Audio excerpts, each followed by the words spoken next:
Get this and get it straight. Crime is a sucker's road. Those who travel it wind up in the gut of the prison of the grave. There's no other end. But they never learn. From the pen of Raymond Chandler, outstanding author of crime fiction, comes his most famous character in The Adventures of Philip Marlowe.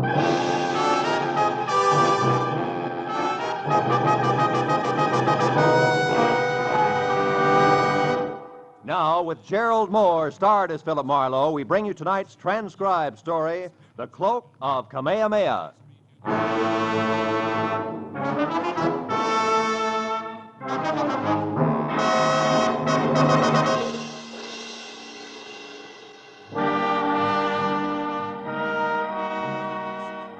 A message that was delivered by a repulsively wide-awake boy missing a 2 front-row center arrived at 6 in the a.m. and had come in 2 parts.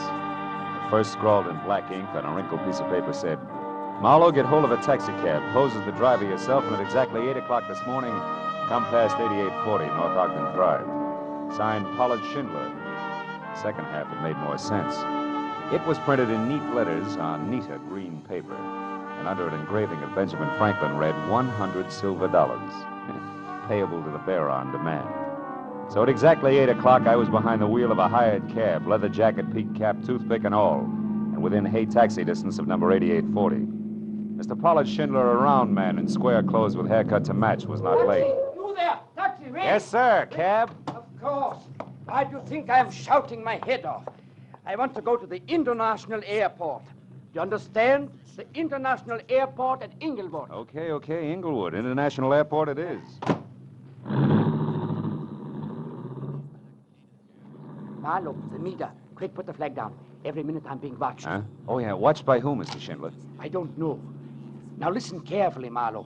Later, you are to go to the Haymaker Hotel and wait for a young lady named Lenny Collier. Uh-huh. Then, at the hour she designates, you go to her house, number 44 Diamond Head Circle, and pick up the cloak. Now, wait a minute. Holly Moana, Les Diamond. What is it? The hotel isn't by any chance in Hawaii, is it? Didn't I mention this in my note? No, you didn't. Or did you mention picking up a cloak? That just proves I haven't been myself ever since yesterday. Yesterday, I received this anonymous letter that's postmarked Honolulu. All it says is, Kamehameha's cloak of golden feathers will bring no less than death. Oh, great. Marlowe, have you ever been to the islands? Yeah, twice. Once on business and once pleasure. But then surely you've heard people speak of King Kamehameha. Yeah, I think I do. He was back around the 1780s, right? Yeah. Big organizer, conquered Oahu by driving the defenders over the cliff that divides the island in two in the... The Pali. Oh, yeah, Pali. Now, Marlowe, the feathered cloak that Kamehameha wore was about 100 square feet, and every inch of it a golden yellow feather. Uh-huh. And valued at more than $500,000. Hey, how come? The feathers. Oh, the feathers, yeah. They are from the now extinct black mama bird, Marlowe. There was only one yellow feather on each bird. Well, I could explain why they're now extinct. But don't tell me that all this is a game of Collier to Marlowe to Schindler with a cloak that belongs to the museum. Oh, no, Marlowe, it isn't with the cloak you speak of. But Lonnie Collier has another one. Less valuable, of course. It's 1/4 the size. Oh? But it also belonged to the king. And it also is made of the priceless feathers. And is this her property to have and to hold legal-like? Yes. Lonnie is wealthy. About 25. Went to fashionable schools here in California. And as a result, cares more about fun and pretty clothes than she does priceless heirlooms. I can't understand that. So, for $50,000, I have bought the cloak to resell to a New York millionaire for almost twice that sum. Eh? He loves the island, Lord. Marlowe, Huh? I was right. I'm still being followed. Don't look back. Drive faster? Don't do nothing. This is exactly as I want it. Now, whoever it is will follow me, not you. And when I am in Honolulu, they will still follow me. Well, I take care of the business on hand. Huh? Yes. Now, there's a reservation for you on the next plane. So, after you leave me and collect your cab fare, which will be $500, you drive away. Then later, Marlowe, get back here, aboard your plane and underway. And tonight, when I've got the cloak? Take it back to your hotel room at the Haymaker and sit on it hard. Because unless I am a complete success as a decoy, you will have your share of trouble too, I'm sure. But Marlowe, from what specific direction it will come, I do not know. I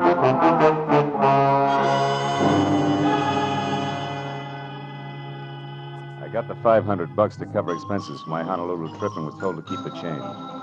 Back in my apartment, I packed, got another cab, said International Airport, Inglewood, and settled back to think about the crossroads of the Pacific. There I was wrong, because in the next minute and those that followed, everything was done the hard way. First, we ran out of gas, then got tied up in a traffic jam, and after that got stopped for speeding. All of which added up to me at the airport just in time to watch my plane take off without me.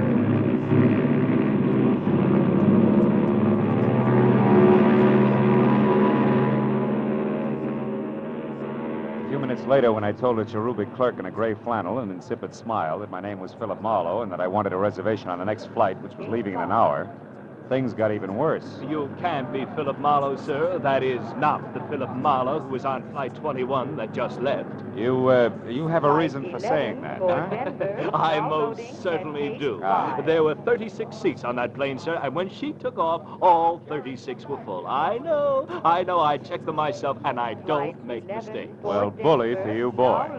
But I happen to be both Philip Marlowe and the man who was supposed to be on that plane. Also, Buster, I'm just about out of patience. How do I get on the next plane or don't I? Come on, I can't stand indecision. Well, Mr. Marlowe, I think it can be arranged. That's better. As a matter of fact, I'm almost sure of it.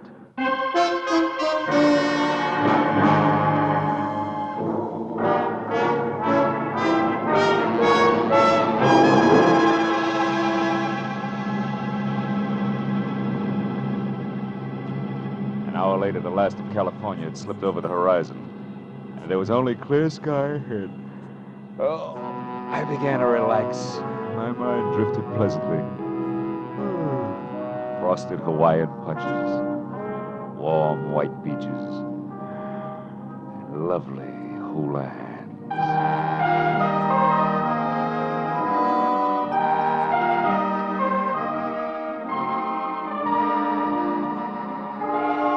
When I opened my eyes again, Diamond Head was in front of us, and majestic in the red glow of the evening sun that gave all of the lush Moana Valley I could see the texture of thick velvet. We landed like the airport was made of marshmallows, and a half hour later I was in the lobby of the Holly Moana Hotel. It was cushioned rattan and Philippine mahogany over cool tile, and everywhere laughing, sunburned people wearing anything from Catalina swimsuits to prefabricated hula skirts. So smiling both inside and out, I worked briskly to the reservation desk and told a good-looking Hawaiian in white flannel that I was Philip Marlowe. But at his reply, I stopped smiling both inside and out. But, sir, your reservation was taken 2 hours ago. There must be some mistake. Some mistake? You are Philip Marlowe of Los Angeles, sir. Yes, so right. And look, I've been through this before today because of what I thought was an error due to what, sir? Nothing.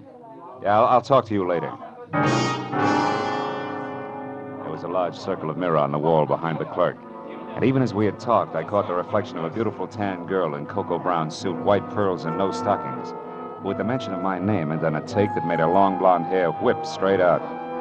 When she saw me watching her, she pivoted sharply on a spiked heel and hurried toward the lanai under the banyan tree, where there was Hawaiian music and a lot of different-looking people drinking at glass-top tables under a three-quarter moon. I stayed near the reservation desk long enough to light a cigarette. Then I followed her. She was seated away from the lobby entrance, and on a hunch that she just might be Lani Kalia, I started for an empty table next to her. But a middle-aged Chinese in gay gabardine, Panama to match, slipped into the chair that I was after. So I forgot about being subtle and addressing her as Mrs. Kalia, introduced myself as an old and dear friend of Pollard Schindler's. One Leland Dunn? Well, this is a pleasant surprise, Mr. Dunn.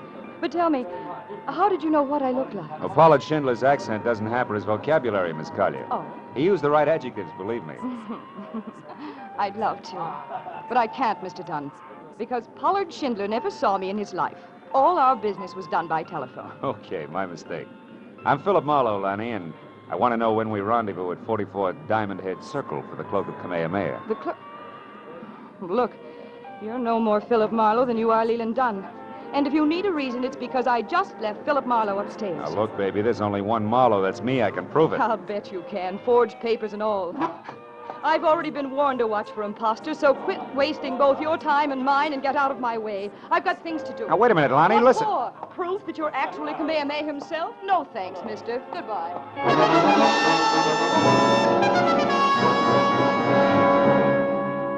two clues. One, an obvious party who had assumed the name of Philip Marlowe, and the other, Lonnie Collier. Less obvious, but more intriguing. So figuring the road company Marlowe would keep, I followed Lonnie, who by this time was getting into a long yellow convertible.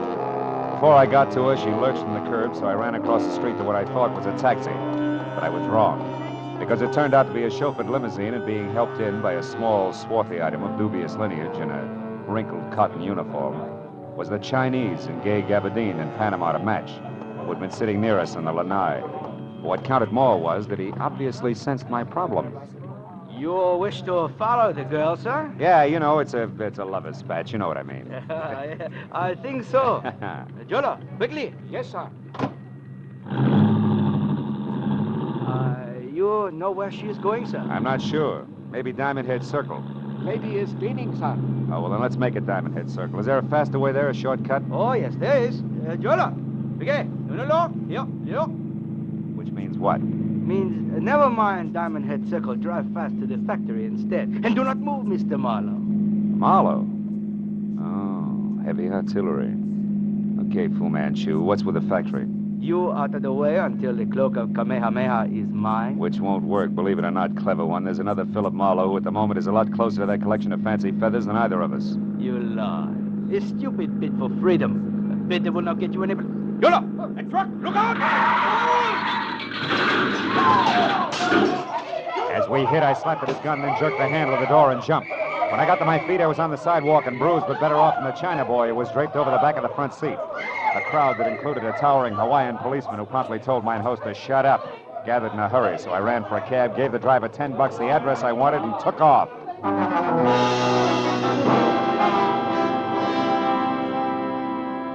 The street on which Lonnie Collier lived was a neat curving strip that rose sharply from sea level up into the shadow of Diamond Head itself.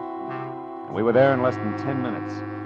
Finding number 44 was something else. And another 30 minutes disappeared before we finally parked away from the place, which was glass and Kona wood, tucked deep behind a thick grove of date palms. I told the driver to back down the hill without using his motor. Then I slipped into the grounds and carefully moved toward the house, until what I thought was the trunk of another palm stepped into my path, fast. Stop where you are. At the top, which was over 6.5 feet, there was a shock of flaming red hair. The whole frame was half covered in dirty yellow shirt, once upon a time white ducks and battered brown sandals. Who are you? Someone with an appointment to see Miss Collier. Why? You belong to this place? Yes, and this place belongs to me as well. All of it, Miss Collier included. She's mine to protect, you understand that? Malahini. Malawitch? Malahini, greenhorn tourist, a kind that I hate. A kind that's ravaging all that's beautiful, stealing the islands from those they belong to. Take it easy, Red. I'm not here to stick your pretty island in my pocket when you're not looking. All I want is words with Lonnie Collier. You're like the rest of them, trying with cunning and deceit to turn her head away from these shores and toward the mainland where you come from. I won't stand for it. Why don't we break this round table up and get to the house? I'm in a hurry. All right. But I'm sure that Lonnie will be on my side. So sure, in fact, that we really shouldn't disturb the flower. Should we? Should we, Malahini?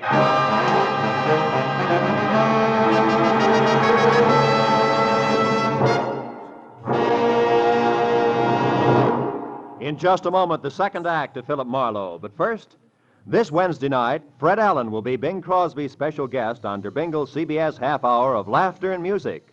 Earlier this Wednesday, the winner of the $1,000 prize in the Dr. Christian Prize contest will also be announced by Gene Herschel, star of CBS's Dr. Christian Show. And don't forget that Groucho Marx and Burns and Allen will also be here on most of these same CBS stations this Wednesday. Now with our star, Gerald Moore, the second act of Philip Marlowe, and tonight's story, The Cloak of Kamehameha.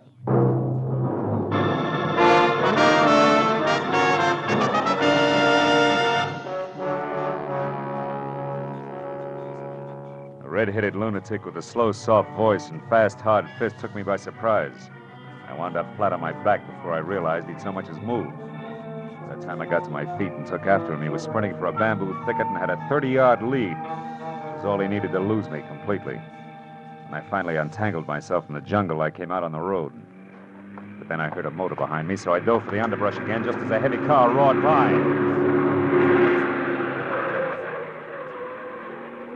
I had seen it before. In fact, I'd been in it.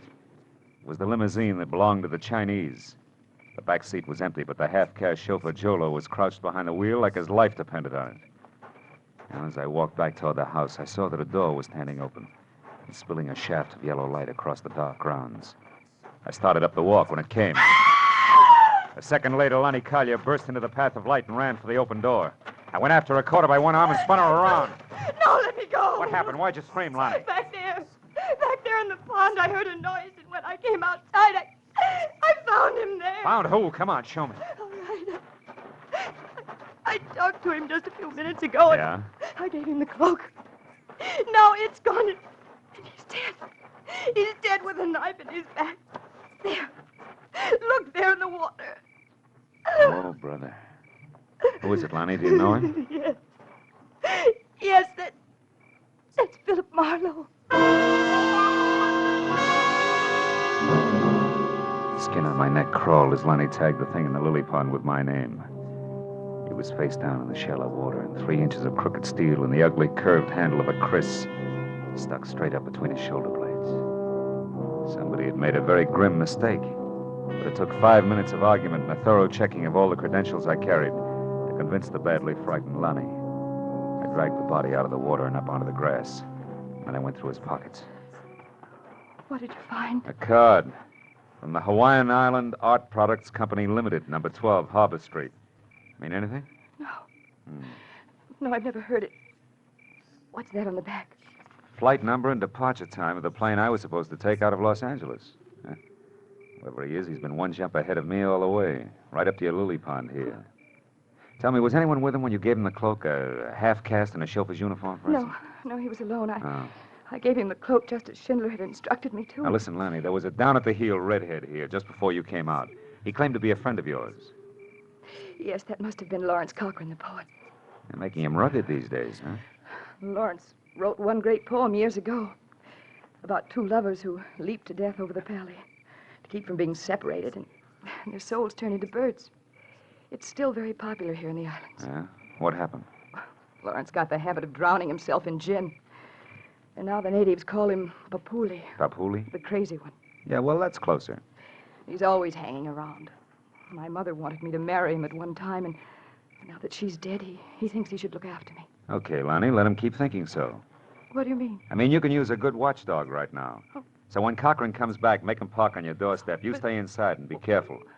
And with guys named Philip Marlowe getting knives in their backs, I've got a few things to do myself, but fast. All right. I'd like to borrow that souped-up convertible of yours. Where are you going? Number 12 Harbor Street in the Hawaiian Island Art Products Company Limited.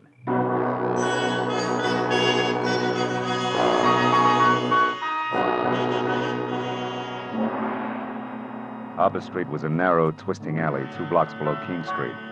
A social sargasso where the derelicts of the Pacific quietly foundered in dives, built into damp crevices between warehouses.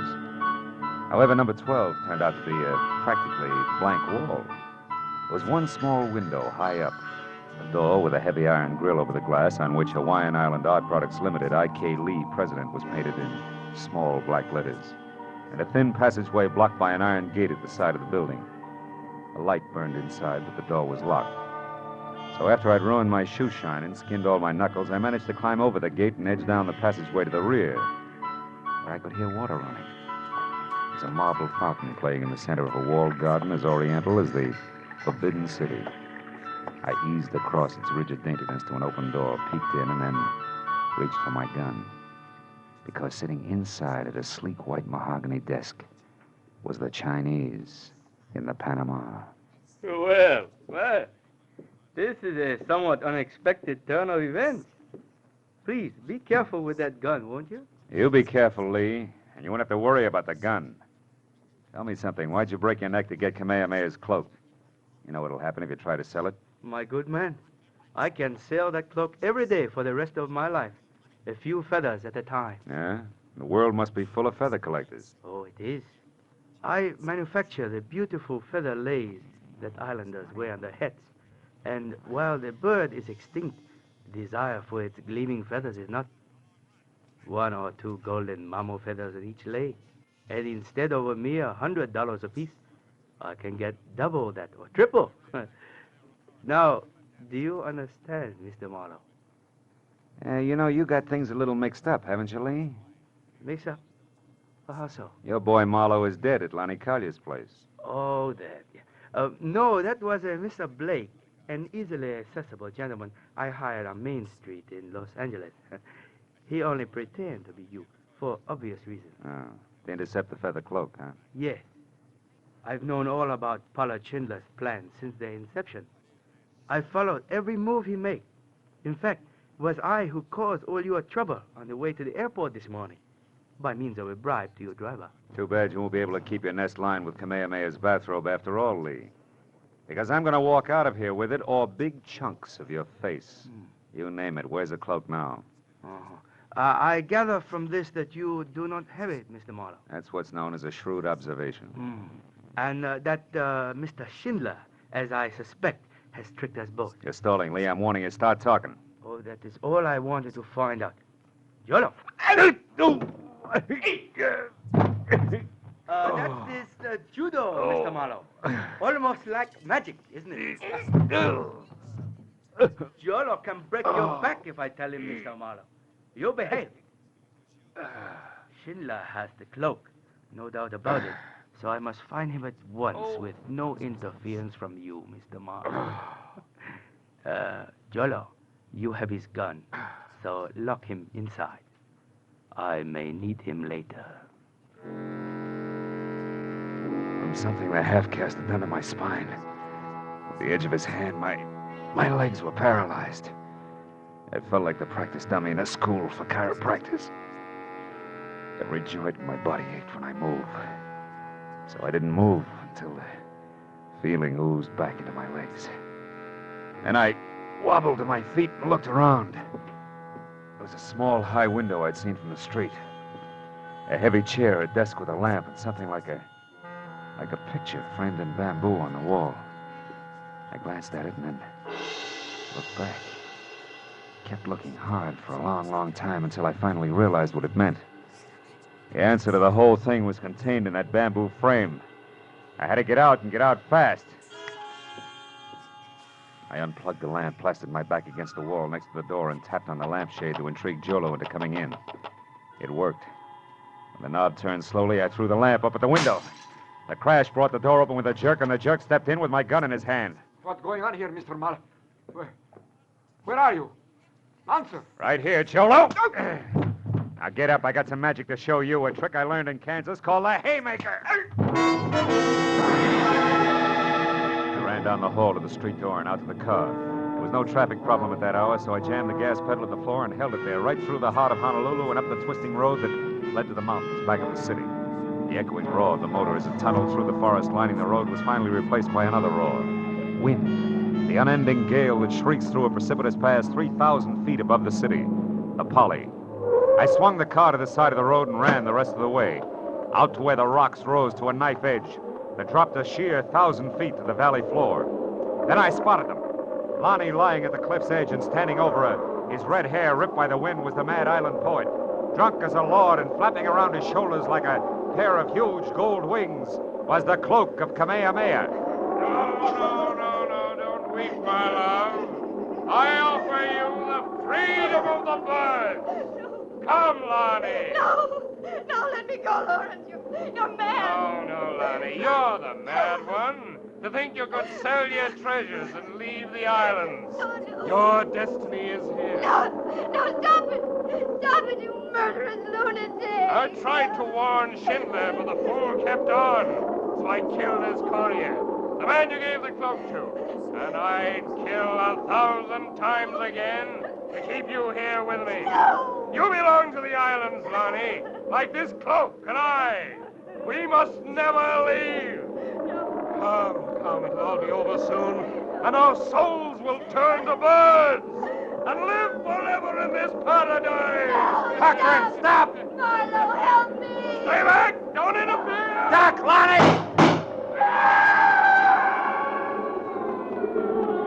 Marlowe. I know. Are you all right, Lonnie? Yes, I'm all right.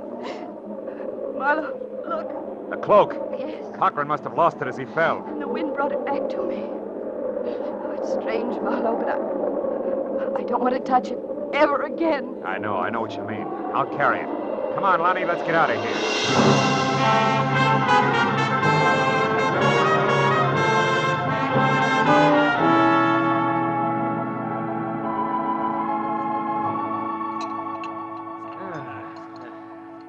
Nothing like ham and eggs and good black coffee in the morning sun to make one forget an ugly night. Right, my friends? Oh, you're absolutely That's right, all Mr. right. Schindler. More coffee, Phil? Hmm? Oh, thanks, Lonnie. So, Lee was picked up by the Honolulu police, huh? Sure. I had it all set up. He'll spend some time in prison. And Jolo, too. By the way, he was still unconscious when we got to him. What in the world did you hit Jolo with, Marlowe? Enthusiasm, mainly. And that's when you got away and came up to the Pally, wasn't it? Mm-hmm. Phil, how did you know it was Lawrence and where he'd be? Well, it's all tied with that one popular poem that Cochran had written, Lonnie. Oh? That anonymous letter you got in Los Angeles, Mr. Schindler, was a line from that poem. Oh,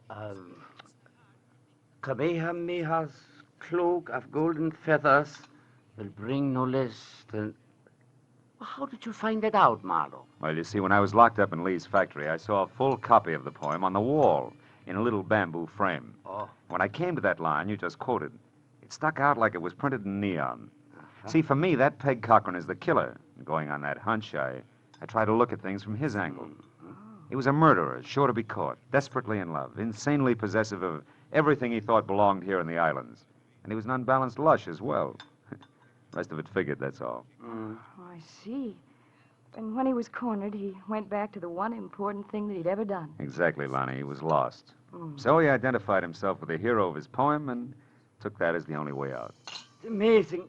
Yeah, truly an amazing thing. Yeah, it's a terrible thing, too, Mr. Schindler. Well, we all got what we went after, didn't we? Each of us. Even Lawrence Cochran.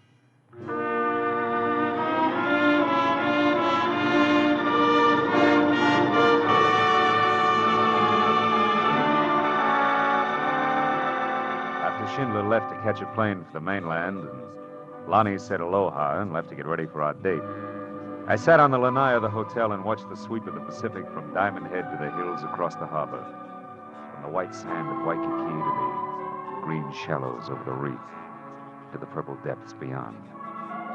As a warm wind whispered through the palms, from somewhere I heard the soft strum of the ukulele. And it suddenly occurred to me, what does aloha really mean?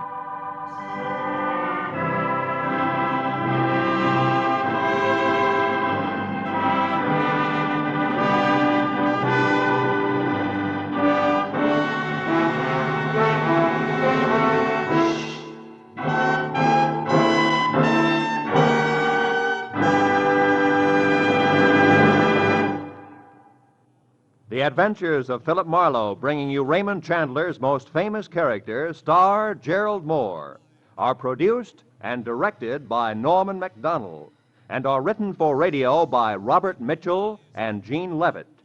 Featured in tonight's transcribed cast were Wilms Herbert, Lynn Allen, Jack Crucian, Dan O'Herlihy, Byron Kane, and Peter Leeds. The special music is composed and conducted by Richard Arant. Be sure and be with us again next week when Philip Marlowe says... This time a dead witness, a $100,000 bribe, the eyes of a beautiful dreamer, and a corpse in a tool bin. We're all tied tight to the same thing. A fox's tail.